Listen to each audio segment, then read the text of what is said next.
জিলা এখনৰ নাম সলাই দিলে মুখ্যমন্ত্ৰীয়ে কৰিমগঞ্জক কৈছিলে যে কৰিমগঞ্জত এনেকুৱা উন্নয়ন কৰিম উন্নয়নৰ ঢল বব আৰু কৰিমগঞ্জ অসমৰ ভিতৰতে শ্ৰেষ্ঠ ৰাজ্য হ'ব তেওঁ মানে জলিকে যায় সেইখনকে শ্ৰেষ্ঠ ৰাজ্য কৰি থৈ আহে এতিয়া ঝাৰখণ্ডক শ্ৰেষ্ঠ ৰাজ্য কৰিব খুজিছে নহয় জানে নহয় আপোনালোকে তাৰ আগত হাৰিয়ানাকো কৰিব খুজিছিলে সব শ্ৰেষ্ঠ ৰাজ্য কৰে আমাকে নাম্বাৰ 1 কৰে জিলাবিলাককো যিখন জিলালৈ যায় তোমালোকৰ জিলাত তোমালোকৰ সমষ্টিটো 1 নম্বৰ কৰিম বুলি কৈ আহে এতিয়া কৰিমগঞ্জত একো ৰাস্তা পদূলি নাই একদম বিধ্বস্ত অৱস্থা আপোনালোকে যাবচোন কৰিমগঞ্জৰ এই যে অসম মিজোৰামৰ সীমান্তৰ ৰাস্তা দেখিলে পাগল হৈ যাব এনেকুৱা বিধ্বস্ত গতিকে উন্নয়নৰ ক্ষেত্ৰত তেওঁ কোনো পৰিৱৰ্তন কৰিব নোৱাৰিলে উন্নয়নত ফেইল উন্নয়নত মানচিত্ৰ বদলাব নোৱাৰিলে উপায় নাপায় তাতে হিন্দু মুছলমানৰ ৰাজনীতি কৰিবৰ কাৰণে কৰিমগঞ্জ জিলাৰ নামটো বদলাই দিলে জিলাৰ নামটো দিলে শ্ৰীভূমিটো বোলে ৰবীন্দ্ৰনাথ ঠাকুৰে শ্ৰীসত্য বা সিলেট জিলাক দিছিলে আৰে ভাই সিলেট জিলা বাংলাদেশত গুচি গ'ল সিলেট জিলা বাংলাদেশত গুচি গ'ল বাংলাদেশলৈ যোৱা সিলেট জিলাৰ নামত দিয়া শ্ৰীভূমিটো তোমালোকৰ ইমান মৰম কিয়লৈ লাগিছে কৰিমগঞ্জটো অসমত থাকি গ'ল কিন্তু বাংলাদেশলৈ পাকিস্তান আগৰ পাকিস্তান এতিয়া বাংলাদেশ আৰু 71 ৰ পৰা হয় নহয় কওক গঞ্জ মানে বজাৰ হয় নহয় কৰিমৰ বজাৰ আছিল এই কৰিম নামটো থকাৰ কাৰণে এটো ইছলাম ধৰ্মৰ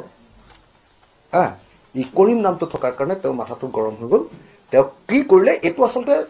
বহু দিনৰ পৰা বিজেপি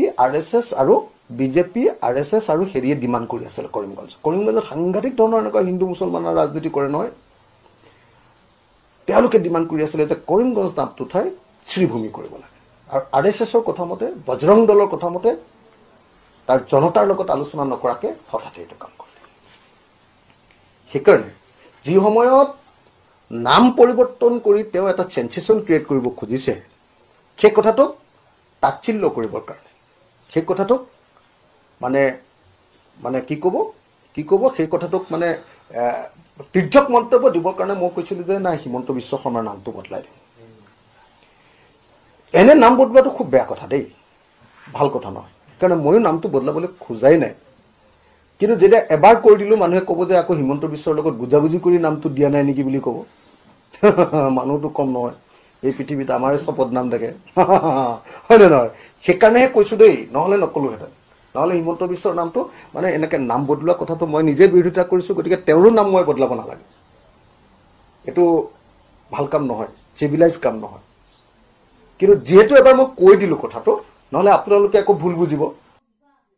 বুজাবুজি কৰি নামটো দিয়া নাই নেকি বুলি ক'ব মানুহটো কম নহয় এই পৃথিৱীত আমাৰে চপদ নাম থাকে হয় নহয় সেইকাৰণেহে কৈছো দেই নহলে নকলোহেঁতেন নহলে হিমন্ত বিশ্বৰ নামটো মানে এনেকে নাম বদলোৱা কথাটো মই নিজে বিৰোধিতা কৰিছো গতিকে তেওঁৰো নাম মই বদলাব নালাগে এটো ভাল কাম নহয় চিভিলাইজ কাম নহয় কিন্তু যেহেতু এবাৰ মই কৈ দিলো কথাটো নহলে আপোনালোকে আকৌ ভুল বুজিব যে হিমন্ত বিশ্বৰ লগত বুজাবুজি কৰিছে নেকি বাপুৱে মোৰটো ওলাই থাকে ন 100 কোটি টকা দিলে 200 কোটি টকা এতিয়া কংগ্ৰেছে খুব উলিয়াইছে মোৰ বিৰুদ্ধে এইবিলাক বুঝে নাই তো এতিয়া সেইকাৰণে দেখিছো মই ফেসবুকত দিছিলো যে মই আসলতে তাচ্ছিল্য কৰি দিছিলো যে হিমন্ত বিশ্ব শৰ্মাৰ নামটো বদলাব লাগে কিন্তু মানুহে কৈছে যে হিমন্ত বিশ্ব শৰ্মাৰ আসল নামটো হ'ব লাগে মানুহে কৈছে মই কোৱাই নাই মানুহে কৈছে যে হিমন্ত বিশ্ব শৰ্মাৰ নামটো আটাইতকৈ বেছিকৈ মই ৰিকমেন্ডেশন আহিছে শ্ৰী ঋণন্ত বিশ্ব শৰ্মাৰ এটো আহিছে মানুহৰ ৰিকমেন্ডেশন শ্ৰী ঋণন্ত